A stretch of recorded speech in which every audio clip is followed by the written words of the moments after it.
سبيل مريح تنهد يا صاحي كي تستريح کہ طائف کے لوگوں نے اپنے بچوں کو اور پاگلوں کو رسول اللہ صلی اللہ علیہ وسلم کے پیچھے لگا دیا، اور وہ کوئی پتھر سے مارتا، کوئی گالیاں دیتا، کوئی برا بھلا کہتا۔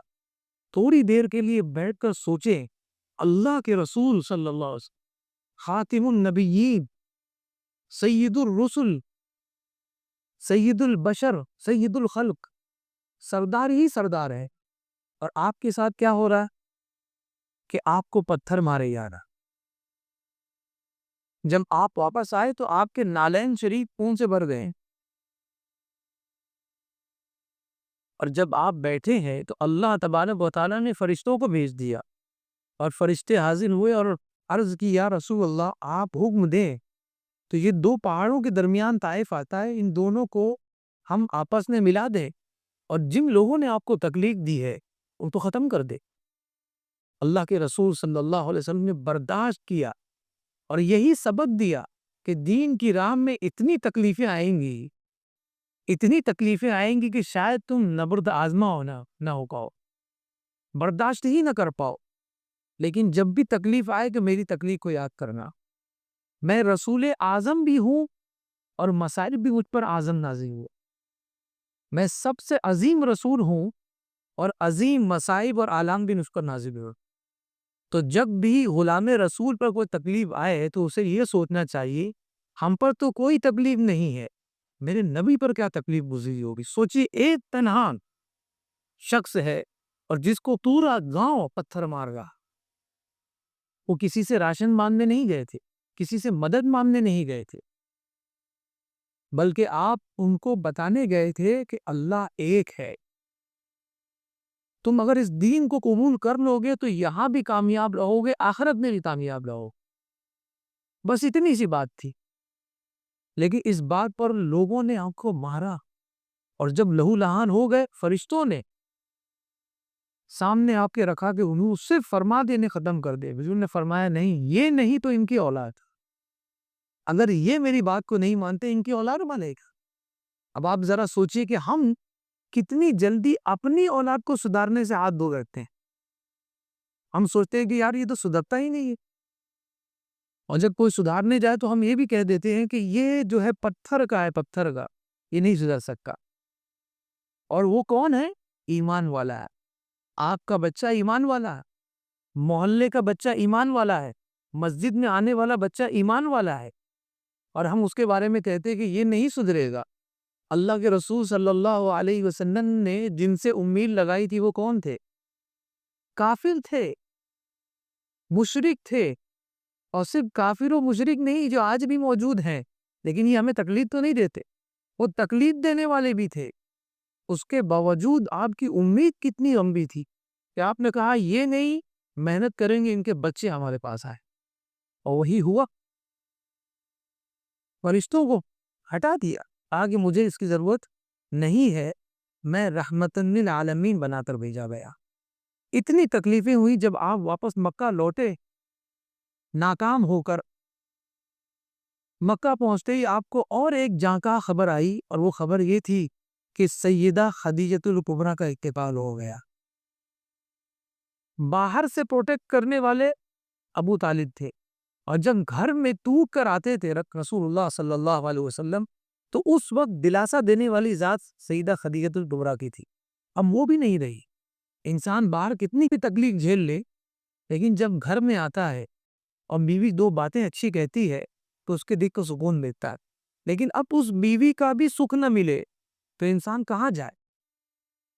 تکلیف کی حد پار ہو گئی، مصائب و آلام بھی جب باہر ٹوٹنے لگے، تب اللہ تبارک و تعالیٰ نے یہ فیصلہ کیا کہ اب ہم اپنے محبوب کو اپنی بارگاہ میں بلائیں، اور وہی رات 27ویں کی رات تھی، اور اللہ تبارک و تعالیٰ نے اپنے محبوب کو اپنے پاس بلایا۔ پتہ یہ چلا تکلیف جب پار ہو جاتی ہے تبھی جا کے بندہ اپنے رب سے ملتا ہے، جب تکلیفیں سر سے اوپر چلی جاتی ہے تبھی بندہ اپنے رب سے ملتا ہے۔ ہم میں سے کتنے ایسے ہیں جو کئی سالوں سے کسی کام کے لیے دعا کر رہے ہیں لیکن وہ قبول نہیں ہو رہا. اور میں ایسے بھی لوگوں کو جانتا ہوں، خود آپ میں سے کئی لوگوں کو تجربہ ہوگا، میرا بھی تجربہ ہے، کبھی کبھی ایسی پڑ جاتی ہے انسان پہ کہ اب اس کے پاس کوئی چارہ کار نہیں ہے. مثال کے طور پر آپ کو گھر سے نکال دیا گیا، اب آپ کو کیا چاہیے؟ شیلٹر، گھر چاہیے. اس سے پہلے آپ 10 مرتبہ گھر ڈھونڈ چکے ہیں کہ نہیں ملا، لیکن اب جب کہ آپ بے گھر ہو گئے ہیں، 2 دن اور 2 مہینہ نہیں، اسی دن کی رات میں آپ گھر ڈھونڈ لیں. وجہ کیا ہے؟ اب آپ پر پڑی ہے. اور مصیبت جب آخری ہوتی ہے تو بندہ رب کی بارگاہ میں ہاتھ پھیلاتا ہے اور پھر دل سے دعا مانگتا ہے، اور یہی دعا رب تبارک و تعالیٰ قبول فرماتا ہے. اللہ کے رسول صلی اللہ علیہ وسلم ارشاد فرماتے ہیں، اللہ تبارک و تعالیٰ اس دعا کو قبول نہیں فرماتا جس دعا میں دل ہی نہ ہو. دل ہی شامل نہیں ہے، وہ دعا کیا ہے؟ صرف الفاظ ہیں، وہی معنی نہیں رکھتے. جس دعا کے ساتھ دل شامل نہ ہو، وہ اللہ کی بارگاہ میں صرف گڑ گڑانا ہے، وہ پہنچتی ہی نہیں ہے. تو شرط یہ ہے کہ بندہ جب مصیبت میں مبتلا ہو تو یہ سوچے کہ اب ہماری معراج ہونے والی ہے. جب مصیبت سر سے اوپر جانے لگے تو یقین کر لے کہ انشاءاللہ اب میری معراج ہے، اور اللہ تبارک و تعالیٰ قرب عطا فرما دے گا. اسی لیے میں نے دیکھا بہت جو تکلیف میں ہوتے ہیں تو انہیں مسجد میں آپ پائیں گے. آپ یہ سوچتے ہیں کہ مسجدوں میں بیٹھے ہوئے لوگ بہت خوش نصیب ہوتے ہیں. زیادہ تر مسجدوں میں آنے والے لوگ وہ ہیں جو بہت مصیبت میں ہیں، بہت تکلیف میں ہیں. اور ہمارا تو سابقہ پڑتا ہے ایسے لوگوں سے. آئے دن لوگ آتے ہیں، کہتے ہیں بھی یہ معاملہ ہے، یہ معاملہ ہے. تو میں بھی ان کا ویلکم کرتا ہوں. میں کہتا ہی ہوں کہ ہم تو بیٹھے ہی اسی لیے، ہم یہاں پر معراج کروانے کے لیے بیٹھے. اور کیا ہے معراج کو کہتے ہیں؟ کیسے وہاں معاملہ حل ہوگا؟ مولا وہیں پر حل ہوگا جہاں رب تبارک و تعالیٰ ہے. جاؤ مسجد میں بیٹھ جا اور دل سے دعا مانگو، اللہ تبارک و تعالیٰ قبول فرما لے. یہی محراب ہے. 80 سال کی عمر میں حضرت یحییٰ علیہ زکریا علیہ السلام نے دعا کی تھی کہ مولا مجھے لڑکا عطا فرما. عمر کتنی تھی؟ 80. بیوی کی عمر 75 یا 70 سال تھی.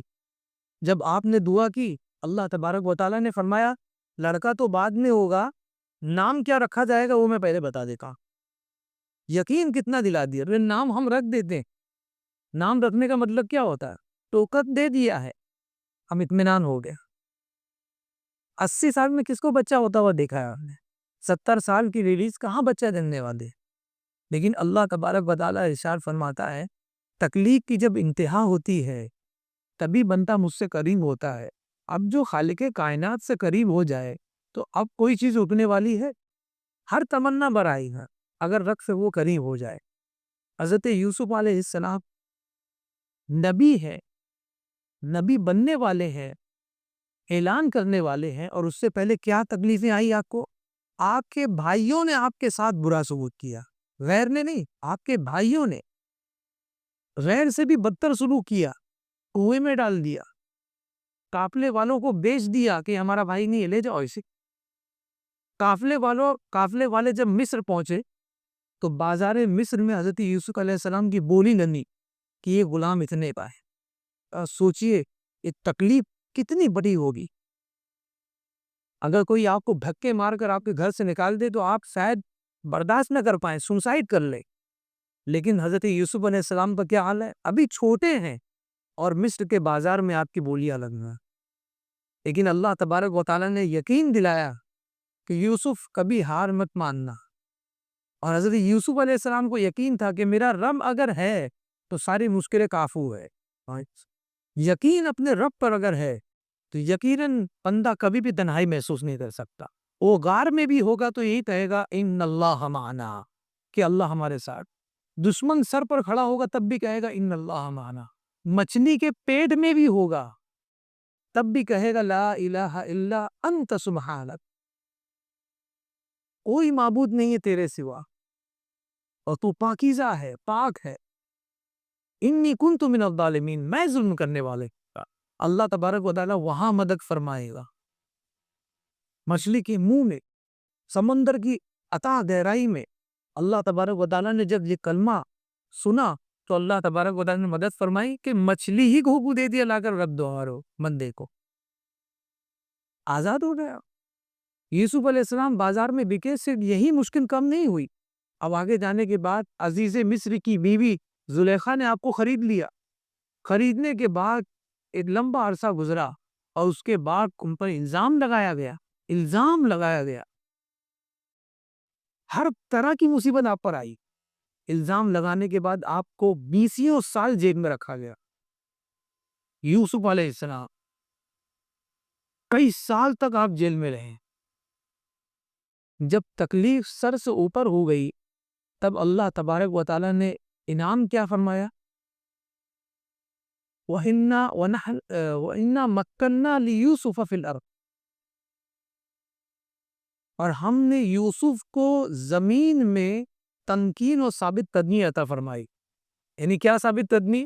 اب یوسف علیہ السلام آزاد ہوں گے اور عزیز مصر بنے گے۔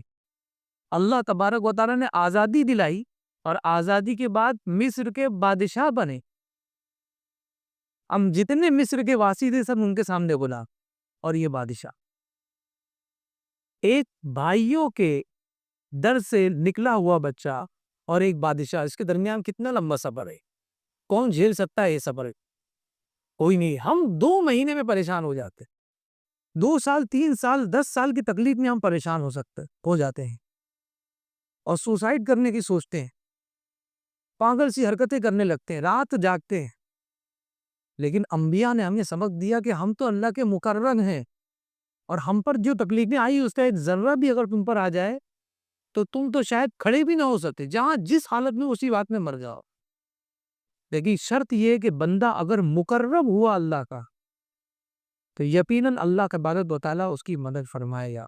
سیدنا امام شافعی علیہ الرحمۃ الرضوان کی بارگاہ میں کسی نے عرض کی،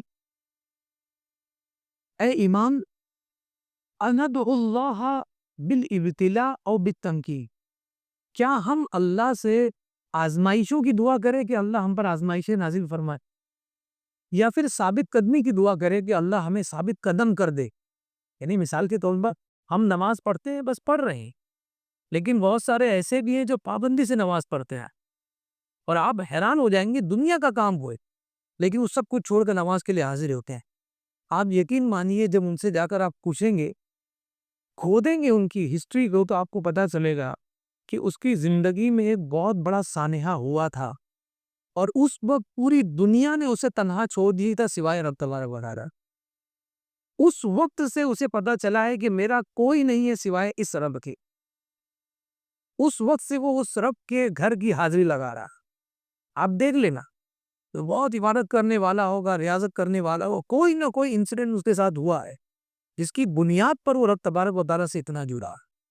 امام شافعی علیہ الرحمۃ فرماتے ہیں، نہ تم بلاؤں کی دعا کرو نہ تم ثابت قدمی کی دعا کرو، آپ فرماتے ہیں لن تمکن قبل ان تبتلا، تمہیں ثابت قدمی مل ہی نہیں سکتی جب تک کہ تم آزمائش کے سمندر میں غوطہ زن نہ ہو۔ جب تک آزمائش کے پہاڑ نہیں ٹوٹیں گے تب تک کہ آپ لائن پر نہیں آؤ گے، جب تک آپ ثابت قدم نہیں ہوگے۔ تو فیل ہونا ہی اصل میں انسان کا کامیاب ہونا ہے۔ اور آج انسان کیا سمجھ رہا ہے کہ میں فیل ہو گیا، اب مجھے جینے کا حق نہیں، مجھے منہ دکھانے کے قابل نہیں ہے۔ ابھی تو تمہاری زندگی شروع ہوئی ہے، یہاں اللہ تبارک و تعالیٰ نے تمہیں ڈبویا ہے تاکہ تم پار ہو جاؤ۔ تو آفت اور بلیات اور اللہ کے رسول صلی اللہ علیہ وسلم سے زیادہ کس پر آئی ہو؟ تنہا ہے مکہ میں اور ہجرت کرنی پڑ رہی ہے، اپنے بال بچوں کو چھوڑ کر جا رہے ہیں اور ہجرت کر رہے ہیں۔ آپ کی تسکین قلب کے لیے اللہ تبارک و تعالیٰ نے آپ کو اپنی بارگاہ میں بلایا، کتنا بڑا مرتبہ دیا، کسی نبی کو یہ مرتبہ نہیں ملا، لیکن اللہ تبارک و تعالیٰ نے عطا فرمایا، اور یہ درس دیا اللہ کے رسول صلی اللہ علیہ وسلم نے، تکلیف کتنی بھی آ جائے تو ہمیشہ یاد رکھنا ہر تکلیف کے بعد بندے کی معراج ہے۔ جتنے بھی مصائب آ جائے اس کے بعد اللہ تبارک و تعالیٰ اس کے دل کو ایسی ٹھنڈک پہنچائے گا کہ اس سے پہلے کبھی بھی اس کو ٹھنڈک نہیں۔ اور ایمان والے کو جب یہ پتہ چل جائے کہ تکلیف کے بعد آرام ہے، ان مع العسر یسرا ان مع العسر یسرا، کہ بے شک تکلیف کے بعد آرام ہے، تو اسے کس چیز کی فکر ہوگی؟ تکلیف میں وہ یہ سوچے گا اب اس کے بعد آرام ہے، اس سے پہلے کا مجھے پتا نہیں تھا، لیکن اب جب میں تکلیف کے درمیان ہوں تو اب یقین ہے کہ اس کے بعد آرام۔ یہ سب سے بڑا میسج ہے لیلۃ القدر کا، کہ بندہ تکلیف میں جب مبتلا ہو تو اس رات کو یاد کرے، اس رات میں اللہ تبارک و تعالیٰ نے اپنے محبوب کو بلا کر ان کو تسکین دی تھی، ساری تکلیفوں کو ختم کر دیا۔ اور دوسرا میسج یہ کہ اس لیلۃ القدر میں اللہ تبارک و تعالیٰ نے اپنے محبوب کو بہت سارے انعامات دیے، ان انعامات میں سب سے عظیم انعام نماز کا ہے۔ اور نماز کیا ہے؟ نماز کے بارے میں اللہ کے رسول صلی اللہ علیہ وسلم ارشاد فرماتے ہیں کہ ایک نماز پڑھنے والے کی 3 چیزیں ہوتی ہیں، 3 خصلت ہوتی ہے نماز پڑھنے والا، یعنی 3 حالتیں اس کی ہوتی ہیں۔ سب سے پہلی، جب وہ نماز پڑھتا ہے، اللہ کے رسول صلی اللہ علیہ وسلم ارشاد فرماتے ہیں تو اس کے آسمان سے لے کے اس کے سر تک اللہ تبارک و تعالیٰ نیکیاں بکھیر دیتا ہے جس کو وہ نماز پڑھ رہا ہوتا، اور اس کے قدموں سے لے کر آسمان تک فرشتے اس کی حفاظت کرتے ہیں، یہ حدیث میں آیا۔ اور تیسرا یہ بتایا کہ ایک ندا دینے والا ندا دیتا ہے اور کہتا ہے کہ یہ نماز پڑھنے والا جس سے باتیں کر رہا ہے، اگر اسے پتا چل جائے یہ کس سے باتیں کر رہا ہے تو کبھی نماز پڑھنا چھوڑے گا ہی، کہ کس سے باتیں کر رہا ہے۔ وہ کوئی چھوٹی بات نہیں، یہ بہت عظیم بات ہے۔ ہم مسجد ہی میں دیکھتے ہیں کہ کوئی نماز کے لیے کھڑا ہو جائے، اگر سے بیچ میں کھڑا ہو جائے تو 4-8 لوگ جو اس کے ارد گرد کھڑے ہو جاتے ہیں، اس کے سپاہی بن کر، اس کے گارڈ بن کر، کہ بھائی یہ نماز پڑھ گیا۔ وہ کون ہے، کیا ہے، ہمیں اس سے کوئی مطلب نہیں، نمازی ہے۔ تو یہاں بظاہر اس کو اتنا پروٹیکشن دے دیا جاتا ہے صرف نماز کے لیے کھڑے ہونے پر۔ اب آپ سوچئے، اللہ تبارک بتانا فرما رہا ہے جو تمہیں دکھ رہا ہے وہ یہ ہے، جو تمہیں نہیں دکھ رہا ہے وہ یہ ہے کہ ہمارے فرشتے اس کے قدم سے لے کے آسمان تک اس کی حفاظت تک۔ اور اللہ کے رسول صلی اللہ علیہ وسلم فرماتے ہیں جعل قرۃ عینی فی الصلاۃ، کہ میری آنکھوں کی ٹھنڈک نماز میں رکھی گئی ہے، کہ جو نماز پڑھ رہا ہے وہ میری آنکھوں کو ٹھنڈک پہنچا رہا۔ اور کون ایسا ہے جو اپنے سردار اور اپنے آقا کی آنکھوں کو ٹھنڈک نہ پہنچائے؟ ہر انسان چاہتا ہے کہ اپنے آقا کی آنکھوں کو ٹھنڈک پہنچائے، اور اس ٹھنڈک پہنچانے کے بدلے میں اللہ تبارک و تعالیٰ اس کے درجات بلند فرما دے، اس کے گناہوں کو مٹا دیتا۔ تو یہ تو فرض ہے، اور فرض کے ساتھ بھی کیسی فرض ہے کہ فرض کی گئی 50، اور 50 سے ڈسکاؤنٹ کرتے کرتے 5 پر آ گئے، اب صرف 5 ہی پڑھنی ہے، 50 نہیں پڑھنی ہے، لیکن ثواب 50 ہی کا ہے۔ ایک کرم خدا بندی ہے کہ کیا کرم کا اندازہ کرے گی آپ بتائیے۔ نیکی 1 کرو تو 10 دیتا ہے، اور گناہ 1 کرو تو صرف 1 ہی لکھتا۔ یہ عدل تھوڑی نا، یہ تو فضل ہے، یہ کرم ہے۔ بس ہمیں جاننے کی ضرورت ہے کہ یہ کرم ہے تو ہم اس کے کرم سے کتنا لوٹ رہے ہیں، ہم اس کی نوازش سے کتنا لوٹ رہے ہیں۔ ایسی عظیم راتیں پتہ نہیں کتنی آئی اور چلی گئی، لیکن ہم اس سے محروم رہے۔ آج اگر ہم رہیں اور ہمیں یاد ہے، ہم موجود ہیں، تو ہمیں چاہیے کہ ان راتوں سے ہم فائدہ اٹھائیں، اور اس رات کو ہمارے لیے ٹرننگ پوائنٹ بنائے کہ آج کے بعد ہم اپنی زندگی کو بدلیں۔ اور ایک بات ہمیشہ یاد رکھنا کہ زندگی 4 مہینے اور 5 مہینے کی چندے سے نہیں بدلی، ہمیشہ ایک ہی بات سے بدلی ہے، اور ایک ہی لمحے میں بدلی۔ بہت سارے سگریٹ چھوڑنے والے، ان سے پوچھو جا کر کہ کب سگریٹ چھوڑی، کب پان چھوڑا، کب تمباکو چھوڑا، تو یہی کہے گا ایک لمحہ ایسا آیا میں نے چھوڑ دی۔ کوئی نہیں کہے گا کہ میں نے ٹریننگ لی 10 سال کی یا 5 سال کی، تب جا کے آہستہ آہستہ میں ریہیب سینٹر میں رہا۔ بس ایک لمحہ آیا اس نے چھوڑ دیا۔ ورنہ بہت سارے ایسے ہیں جو ریہیب سینٹر میں رہ رہے ہیں، مہینوں مہینوں وہاں رہ رہے ہیں، اس کے باوجود آنے کے پھر ویسے ہی کہا۔ تو زندگی میں جو ٹرننگ پوائنٹ ہے وہ ایک ہی ہوتا ہے، بس وہیں پر بندہ بدل جاتا ہے، اور وہیں پر انسان کو بدلنا بھی چاہیے۔ تو نماز اللہ تبارک و تعالیٰ کی جانب سے فرض کردہ عبادت ہے اور اس رات کا عظیم تحفہ ہے۔ اب اس کے بعد سب سے عظیم بات اور سب سے اہم بات اور آخری بات میں کہتا رخصت ہوگا کہ سب سے عظیم عبادت کیا ہے؟ نماز۔ امام متولی شعراوی بہت ہی عظیم بزرگ ہیں۔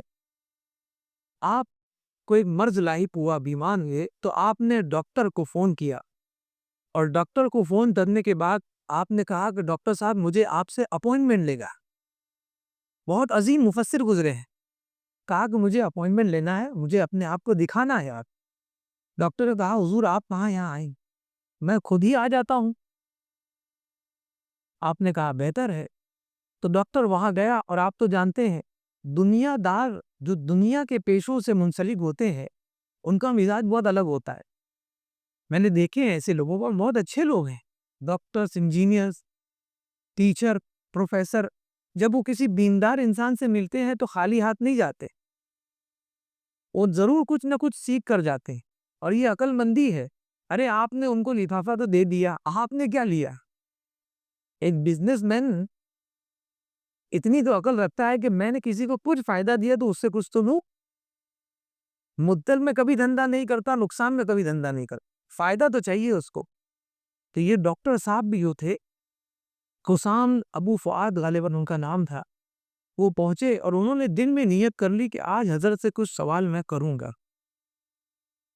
اور وہاں پہنچے اور چیک اپ کرنے کے دوران آپ نے حضرت سے عرض کی کہ حضور میرا سوال یہ ہے کہ زندگی میں کوئی ایک ایسا عمل بتائے جو سب سے عظیم عمل ہو، سب سے بڑا عمل ہو، کہ مرنے سے پہلے میں کر لوں تو میری زندگی بالکل نورانی ہو جائے۔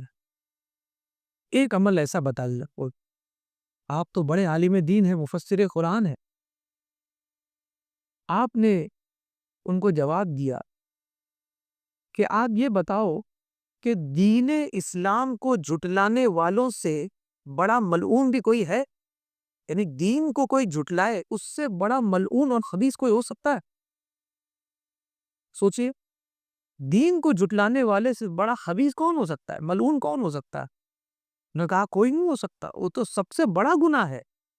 دین کو جھٹلانے سے بڑا کوئی گناہ ہے ہی نہیں۔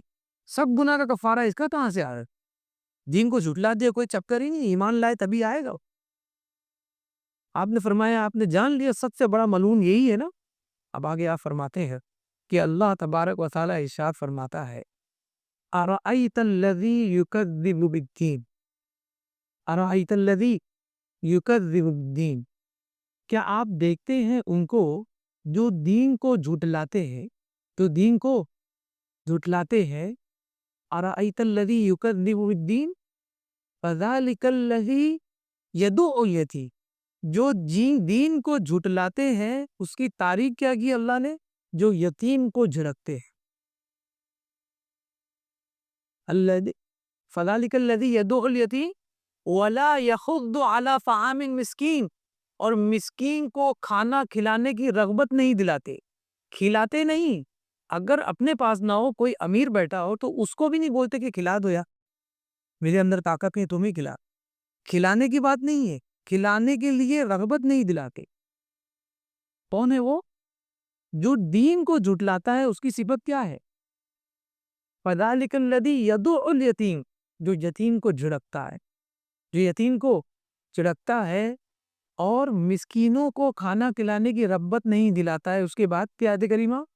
فویل للمصلین، تو نماز پڑھنے والے اور نماز کو بلانے والوں کے لیے ویل ہے، جہنم کی ایک وادی ہے، ویل ہے۔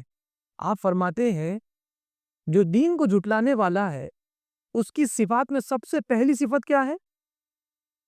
جو یتیم کو جھڑکتا ہے، اور دوسری صفت کیا ہے؟ جو مسکینوں کو کھانا نہیں کھلاتا ہے، کھلانے کی رغبت نہیں دلاتا۔ اور اس کے بعد نماز نہ پڑھنے والوں کے بارے میں بتایا۔ آپ نے فرمایا سب سے بڑی نیکی نماز نہیں ہے، نماز تو فرض ہے۔ اگر تم نماز پڑھو گے تو اس کا فائدہ کس کو پہنچے گا؟ آپ کے والد کو، آپ کی والدہ کو، آپ کے بھائی ہو۔ نماز اگر آپ پڑھے تو کس کو پہنچے گا فائدہ؟ آپ کو۔ لیکن اگر آپ یتیم کو کھانا کھلا دیں تو اس کا فائدہ کس کو پہنچے گا؟ جس یتیم کو آپ نے کھانا کھلایا ہے اس سب کا فائدہ آپ کو پہنچے. وہ یتیم نے کھایا اور جو کچھ بھی کرے گا اس کا فائدہ. کسی مسکین کو آپ نے کھانا کھلانے کی رغبت دلائی کہ مسکین کو کھانا کھلاؤ، اس کا ثواب آپ کو ملے گا جب تک کہ اس کے اندر خون دوڑ رہا ہو. اور یہ کیا ہے؟ جبر الخواطر، لوگوں کے دلوں کو جوڑنا. آپ فرماتے ہیں سب سے بڑی عبادت میں نے جو قرآن پڑھنے کے بعد سمجھی وہ یہ ہے کہ بندہ ٹوٹے ہوئے دلوں کو جوڑ دے. ٹوٹے ہوئے دلوں کو جوڑ دے. جو تمنا رکھتا ہو آپ سے کہ آپ شاید یہ دے دیں گے، آپ اسے دے دو. جو یہ امید رکھتا ہو کہ آپ اس کے ساتھ اچھی بات کریں گے، آپ اس سے اچھی بات کر لو. کوئی آپ سے اگر امید کرتا ہو کہ آپ اس کو 2 منٹ کا ٹائم دے دیں گے اور آپ بڑے آدمی ہیں، اگر آپ اسے ٹائم دے دیں تو آپ نے اس کے دل کو جوڑا ہے. اور یہ فرمایا سب سے بڑی عبادت. نماز آپ اپنے لیے پڑھتے ہیں، صرف آپ تک وہ محدود ہے، لیکن جب آپ کسی کو کھلاتے ہیں، کسی کا دل جوڑتے ہیں، اللہ تبارک و تعالیٰ خوش ہوتا. سب سے عظیم بات. اور ڈاکٹر کہتے ہیں میں نے یہ جان لیا اور جاننے کے بعد میں مطب واپس آ گیا. اور جب میں گھر لوٹا مطب سے تو وہ دن ایسا دن تھا کہ جس دن میں مطب نہیں جاتا، ہاسپٹل نہیں جاتا تھا، کلینک نہیں جاتا تھا، وہ دن میرا چھٹی کا دن تھا. لیکن اسی دن ایک شخص کا فون آیا اور اس نے کہا کہ میرے گھر میں کوئی شخص بیمار ہے اور میں چاہتا ہوں کہ آپ آئے ذرا چیک کر لیں، اطمینان ہو جائے. تو میں نے فوراً شیخ کی بات یاد کی کہ آپ نے جو فارمولا بتایا تھا کہ کسی کے دل کو جوڑ لو اور کسی کو ہڑکاؤ مت، کسی کو دھکارو مت. آج بیچارہ ضرورت مند میرے پاس آیا ہے اور میں آج جاتا نہیں، میرا قانون ہے، لیکن آج میں جاؤں گا اور اس فارمولے کو یوز کروں گا. آپ نکل گئے. ڈاکٹر صاحب کہتے ہیں کہ میں نکلا اور اس کو جو ہے لفٹ بند تھی. لفٹ بند تھی اس لیے میں سیڑھیوں کے ذریعے اوپر چڑھنے لگا اور ڈاکٹر صاحب ہارٹ کے مریض تھے. وہ فرماتے ہیں فوراً ایسا اسٹروک آیا ہے کہ جگہ پہ میں گر گئے اور فوراً مجھ کو اٹھایا گیا، تھوڑا سا پانی پلایا گیا اور بیٹھا میں. کچھ دیر کے بعد جب مجھے راحت پہنچی تو دیکھنے کے بعد میرے حالات، بولے مجھ سے بہتر کون جانتا میرے حالات، میں تو خود ڈاکٹر. وہ کہتے ہیں کہ جو اٹیک مجھ کو آیا تھا، ایسا اٹیک اگر آ جائے انسان کو تو ایک لمحہ نہیں بچتا ہے، اسی لمحہ وہ موت کے منہ میں چلا جاتا. لیکن میں ایسے اٹیک کو بھی قبول کیوں کر لیا؟